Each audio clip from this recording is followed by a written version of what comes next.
Innovation comes at the most unexpected moments, and often the cleverest innovations come out of sheer necessity. My parents, I suppose, are really the role models. My mother comes from a Welsh family where rewards come from hard work and meritocracy. My father, as a market gardener, wasn't a wonderful experience commercially, and that also probably taught me quite a lot about the value of hard work and quite a lot about the necessity for being smart commercially.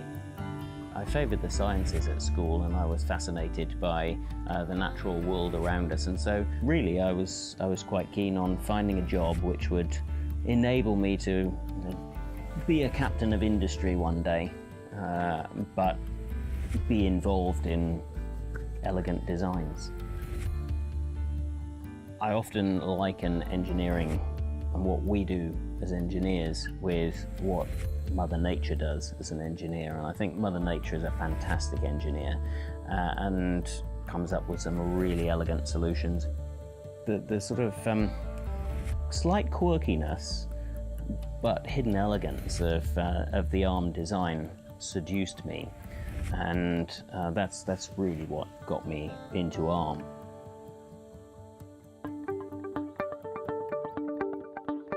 ARM was a very promising technology startup when I joined it. Going right back to the time when I had an interview and was told by the CEO there was going to be an ARM processor for every person on the planet, we did have a dream that one day that could happen, and it could be more than just a microprocessor in a mobile phone. You'd have to make some slightly different flavors of the same microprocessor to do that. But we could scale this business. And so over the years, we've broadened the range of applications, we've grown the number of semiconductor partners to create now probably the world's most powerful microprocessor ecosystem. If we look forward for, say, the next decade, the use of energy is an important challenge. If we just look at ICT today, it consumes about 10% of the world's electricity. We talk about growth of products like smartphones, tablet computers, all these things are getting much more sophisticated, they're generating much more data. And then we look forward and we talk about the Internet of Things. That's volumes that are 10 times that of mobile phones and beyond. But all of that takes energy.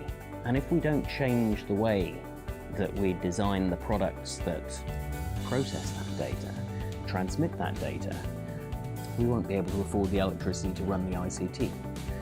Some of the key technical challenges are, how do we do that? ARM isn't the only answer. ARM is a tool in the kit bag that will enable us to overcome that sort of technical challenge.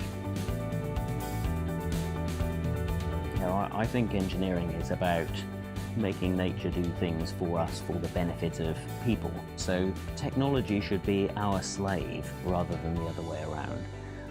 And so what really turns me on is the idea of putting ARM technology into all sorts of things that really make life better. We have got problems with health, we have got problems with food and water shortages and so on. You take the sort of intelligence that we find in today's smartphones and make it very, very, very small and enable it to work with very, very little power. Then we'll be able to embed that intelligence in all sorts of everyday objects, to gather data, to monitor what's going on around, to enable these things to communicate amongst themselves without having to go through humans. And a huge amount of the functionality in all these systems is much better implemented in software than in dedicated electronics. And that's where the microprocessor comes in. And deploying technology to help with those sorts of problems is a good thing.